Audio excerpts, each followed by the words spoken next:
Hey guys. तो आज हम लोग देखेंगे इंफॉर्मेशन अबाउट डीआरडी। डीआरडी का जो फुल फॉर्म होता है वो क्या होता है? Defence research and development organisation. Defence research and development organisation, ठीक है। ये हमारे देश की बहुत इंपॉर्टेंट एक ऑर्गेनाइजेशन है जो क्या करती है, जितने भी रिसर्च रिलेटेड होते हैं हमारे डिफेंस रिलेटेड जितने भी रिसर्च होते हैं उनमें ये बहुत इम्पोर्टेंट रोल प्ले करते हैं। इसका बहुत इम्पोर्टेंट रोल है। कई सारे ऐसे वेपन्स हैं जो डीआरडीओ ने डेवलप किए हैं, ठीक है। So let us see what is this, ठीक है।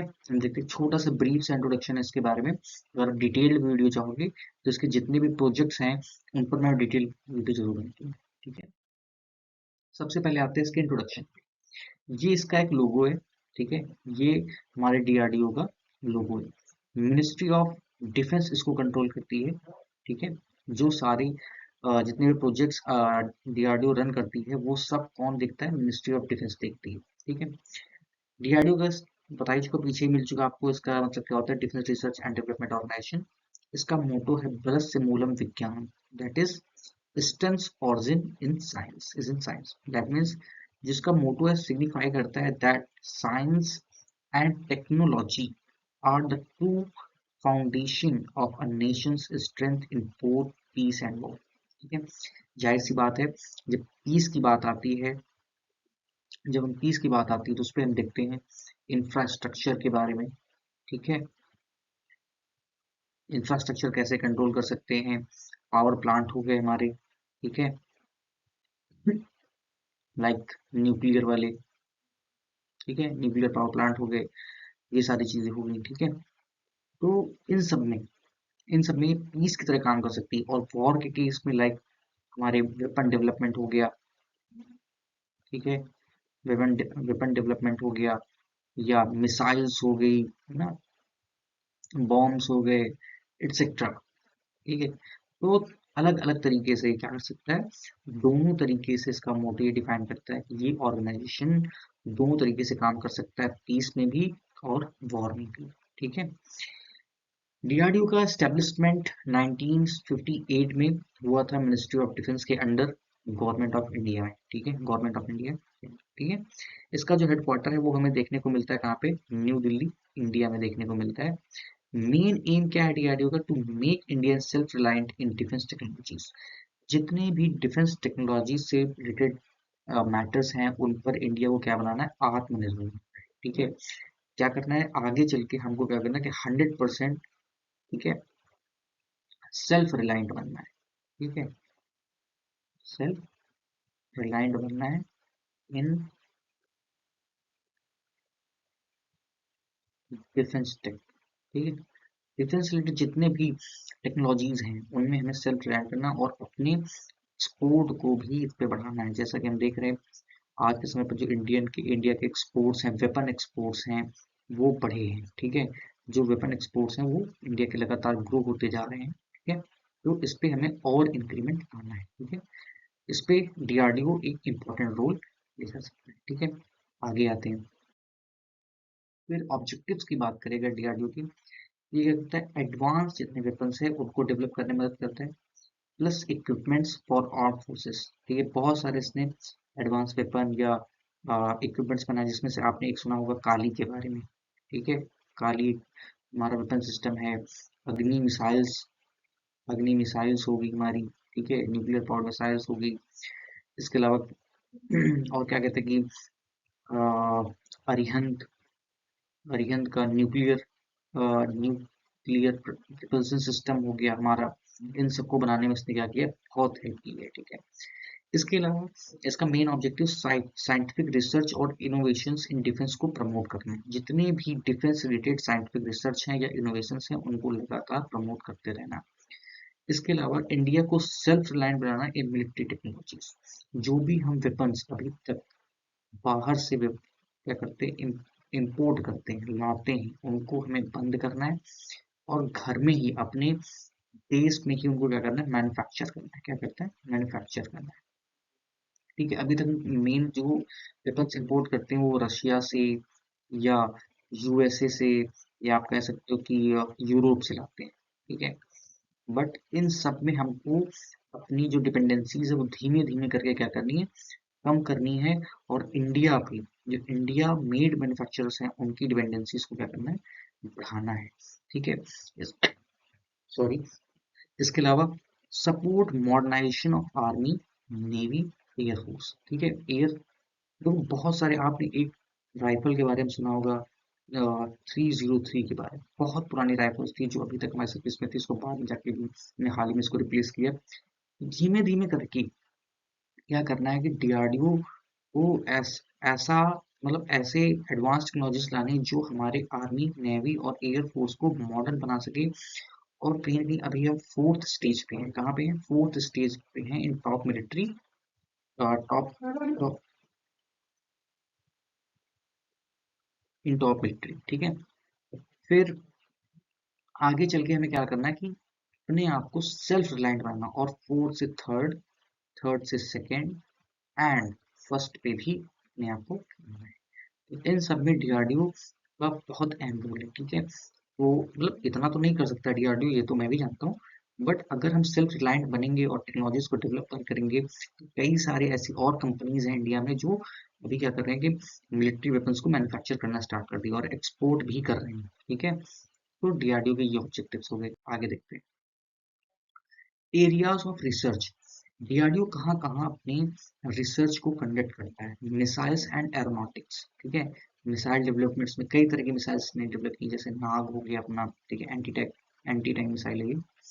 अस्त्र हो गया, ठीक है, अग्नि, ठीक है, पृथ्वी, ठीक है, और क्या कहते हैं कि मल्टी पिनाका, ठीक है, मल्टी बैरल रॉकेट सिस्टम हो गया, ये सारी चीजें। ठीक है, एरोनॉटिक्स में जैसे कि रुस्तम, या आप इसको तपस कह सकते हो, यूएवी है एक हमारा। ठीक है, इसके अलावा तेजस फाइटर जेट आप देख सकते हो। ठीक है, ये सारी चीजें डीआरडीओ में इंजन भी डेवलप हो रहा है। ठीक है, जिसको हम बोलते हैं कावेरी। ठीक है, ये इस तरह के ये क्या कर रहा है, काम कर रहा है। Combat vehicles and naval system. ठीक है, जो हमारे डिफेंस रिलेटेड व्हीकल्स हैं, कॉम्बैट व्हीकल्स हैं, ठीक है, जिनको हम यूज करते हैं वॉर्स वगैरह में, या ऐसी जगहों पे जहाँ पे हमको मिलिट्री पहुंचानी रहती है, ये लाइक प्रूफ होते जैसे एंटी ग्रेनेड होते हैं। ठीक है, एंटी ग्रेनेड मतलब इसमें ग्रेनेड का असर नहीं होता है। ठीक है, ऐसा नेवल सिस्टम यानी इजी टू नेविगेट, जो हमको नेविगेशन में मदद करें, ऐसे सिस्टम्स को या ऐसे सॉफ्टवेयर को डेवलप करना। इलेक्ट्रॉनिक एंड कम्युनिकेशंस को डेवलप करना। लाइफ साइंस एंड मटेरियल्स को डेवलप करना। इसके अलावा आर्टिफिशियल आर्ट एआई और या रोबोटिक्स कह सकते हो, आर्टिफिशियल इंटेलिजेंस और रोबोटिक्स को डेवलप करना, जो कि हमारे मिलिट्री को क्या करें, स्ट्रेंथ करें या उसके प्रोसेस को और आसान बनाए, कि जो हमारे सोल्जर्स हैं, ठीक है, उनकी जो लाइफ है वो ना जाए। ठीक, उनकी लाइफ ना जाए। ठीक है, और कहीं कहीं और कम किया जा सके जो कैजुअलिटीज होती हैं, जब कभी भी कहीं मुठभेड़ होती है या कहीं पे किसी प्रकार का वॉर होता है, तो उसमें जो हमारे सोल्जर्स की है उनकी जान ना जाए, और कम से कम डैमेज पे हम दूसरे को ज्यादा से ज्यादा डैमेज पहुंचा सके।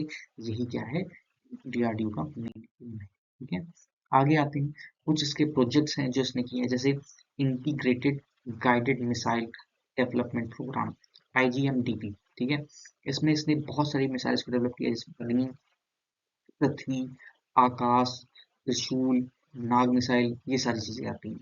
और इंडिया को क्या करना है, इसका मेन एम है इंडिया को मिसाइल टेक्नोलॉजी में सेल्फ रिलायंट बनाना, आत्मनिर्भर बनाना। ये क्या है, इसका मेन उद्देश्य है डीआरडीओ का। फिर आगे आते हैं, लाइट कॉम्बैट एयरक्राफ्ट तेजस। तेजस को डेवलप किया है डीआरडीओ ने। मानते हैं बहुत टाइम लग गया इसको डेवलप करने में, तो फिर भी हमने इसको बहुत अच्छे से बनाया है। ठीक है, बहुत लाइट वेट है, और कई सारी कंट्रीज इस पे इंटरेस्ट दिखा रही हैं इसको परचेज करने में। ये भारत का पहला इंडिजिनसली डेवलप फाइटर जेट है। भारत ने अपना पहला खुद का कोई जो एयरक्राफ्ट है वो बनाया है, वो कौन सा है, तेजस MK1। ठीक है, इसको आज के समय यूएस मतलब यूएस नहीं, सॉरी, अवर जो इंडियन एयरफोर्स है और नेवी है, वो इसको क्या करती है, यूज करती है। ठीक है, अभी इसका एक सेकंड वेरिएंट भी आ रहा है MK, ये मार्क 1 था, अब मार्क 2 आएगा इसका, जो कि एडवांस होगा इससे थोड़ा सा। ठीक है, वो माना जाता है 4.5 जनरेशन के आसपास होगा। ठीक है। अर्जुन मेन बैटल टैंक, ये भी क्या है कि अभी तक हम जो टैंक्स वगैरह मेन परचेज करते थे वो रसिया से लेते थे। ठीक है, आपने जिसका नाम सुना होगा Bhishma, Bhishma main battle tank. ठीक है। अभी हमने क्या किया है, अपना खुद का एक टैंक बनाया है मेन बैटल टैंक, जिसका हमने नाम रखा है अर्जुन। ये भी किसके द्वारा डेवलप किया गया है, ये भी डीआरडीओ के द्वारा ही डेवलप किया गया है। ये third generation main battle tank है। ठीक है, third generation main battle tank है। इसमें बहुत सारे एडवांस फीचर हैं। ठीक है, और design for the Indian army, Indian army की जैसा जैसा इंडियन आर्मी की रिक्वायरमेंट थी उसके हिसाब से इसको डिजाइन किया गया है, और अलग अलग वेदर कंडीशंस में इसको टेस्ट भी किया गया है। ठीक है। फिर आगे आते हैं Pinaka multi barrel rocket launchers. ये हमारे Pinaka multi barrel rocket launchers हैं। ठीक है, हाल ही में दो यूरोपियन कंट्रीज थे, उन्होंने आपस में लड़ाई की, उनमें से एक को हमने दिया है, आप उनमें से मतलब एक को हमने इसको बेचा है, आप उसका नाम नीचे। ठीक है। Use during the Kargil war, हमने इसको कारगिल वॉर पे भी इसका यूज किया है, और इसको एक्यूरेसी और लॉन्ग रेंज के लिए जाना जाता है। ठीक है, जब बहुत ज्यादा एक्यूरेट है और फिर दूर तक ये मार कर सकता है, एक बार में हम कई सारे रॉकेट से लॉन्च कर सकते हैं। आगे आते हैं, फिर ये है हमारा एयरबॉर्न रडार सिस्टम, जिसको हम बोलते हैं नेत्र। ठीक है, इसको क्या बोलते हैं, नेत्र बोलते हैं। इसके ऊपर ये जो एयरक्राफ्ट के ऊपर ये जो लगा होता है, इसी को नेत्र बोलते हैं। ये माउंटेड इम्प्रेसर एयरक्राफ्ट होता है। ठीक है, ये क्या करता है, इनमी एयरक्राफ्ट या मिसाइल्स को डिटेक्ट करने में हमको क्या करता है, मदद करता है। ठीक है, आगे आते हैं। ठीक है, फिर इंडिया की पहली beyond visual range air to air missile, जिसको हम बोलते हैं कौन से, अस्त्र मिसाइल। इसको हाल ही में SU-30 MKI फाइटर जेट में इंटीग्रेट किया गया था, और वहीं से यूज करके टेस्ट फायर करके देखा गया था कि इतना ये इफिशिएंट है। ये भी हमारा डीआरडीओ ने क्या किया है। ठीक है। फिर आईएनएस अरिहंत न्यूक्लियर सबमरीन, जो कि हमारी है, इसमें डीआरडीओ ने डेवलप किया क्या है, न्यूक्लियर प्रोपल्शन टेक्नोलॉजी। यानी इसमें कैसे हम इसको न्यूक्लियर पावर बना सकते हैं, मतलब मिसाइल के सिस्टम पे नहीं, पर हम इसको कैसे इस पे न्यूक्लियर फ्यूल को डाल करके इसको चला सकते हैं, उसको हेल्प करने में क्या किया है इंडिया ने, सॉरी डीआरडीओ ने क्या किया, मदद की है। ठीक है, आगे आते हैं दोस्तम तपस। ये एक यूएवी है हमारा, अनमैन्ड एरियल व्हीकल, जिसको हम रिकॉनेसेंस और सर्विलांस यानी कि हम इसी पर नजर रखने के लिए इस पर इस्तेमाल कर सकते हैं, और इसका हम एक तरीके से कह लो आगे चल के इसको मिलिट्री अपग्रेड करेंगे, और हम इसको अटैक के लिए भी इस्तेमाल करेंगे। ठीक है, ये भी डीआरडीओ का एक प्रोजेक्ट है। ATAGS artillery gun. ठीक है, ये 125 mm की आर्टिलरी गन है, लॉन्गेस्ट रेंज की कैटेगरी में आती है। ठीक है, बहुत सारे जो लॉन्गेस्ट रेंज आर्टिलरी हैं कई देशों के पास, उनमें से ये एक है। ठीक है, ये भी डीआरडी के द्वारा डेवलप किया गया है। ठीक है, इसके अलावा अचीवमेंट्स की बात करें तो सक्सेसफुल मिसाइल सिस्टम में जैसे अग्नि हो सॉरी, आकाश, अस्त्र, नाग, ये सारे क्या हैं, इसकी अचीवमेंट्स हैं। फिर तेजस एयरक्राफ्ट, अर्जुन टैंक हो गया, रडार, सोनार, ड्रोन्स, एडवांस मटेरियल्स बनाना। ठीक है, इसके अलावा अभी इसने एक पैरासूट का ट्राई किया था। ठीक है, जो हमारा पैरासूट होता है, उसको उसको बनाने में क्या किया था, इसने मदद किया। ठीक है, इसके अलावा स्ट्रेंथ इंडिया डिफेंस रिसर्च, और बहुत सारे जो डिफेंस नेटवर्क हैं उसको एडवांस करने में क्या किया है, डीआरडीओ ने हेल्प की है। ठीक है, कंक्लूजन पे आते हैं। The DRDO plays a vital role in making India self-reliant in defense technologies. It contributes to innovate and support national security. ठीक है, जो भारत की सिक्योरिटी है, जो हमारे कंट्री की सिक्योरिटी है, उसको लगातार इम्प्रूव करने में, और डिफेंस के मामले में इंडिया को और सेल्फ रिलायंट आप कह लो और आत्मनिर्भर बनाने में इसका इम्पोर्टेंट रोल है।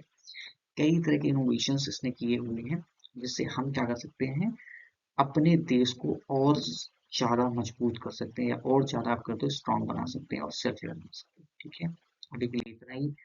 फिर अगर कोई आपको डिटेल इसमें पूरी डिटेल वीडियो चाहिए, ठीक है, अगर डिटेल वीडियो चाहिए तो आप प्लीज़ नीचे डिटेल लिख के कमेंट करो, मैं इस पर एक डिटेल वीडियो ले आऊँगा, हर एक प्रोजेक्ट को मैं डिटेलली कवर करूँगा। ठीक है, ओके, तब तक के लिए thank you, tata, bye bye.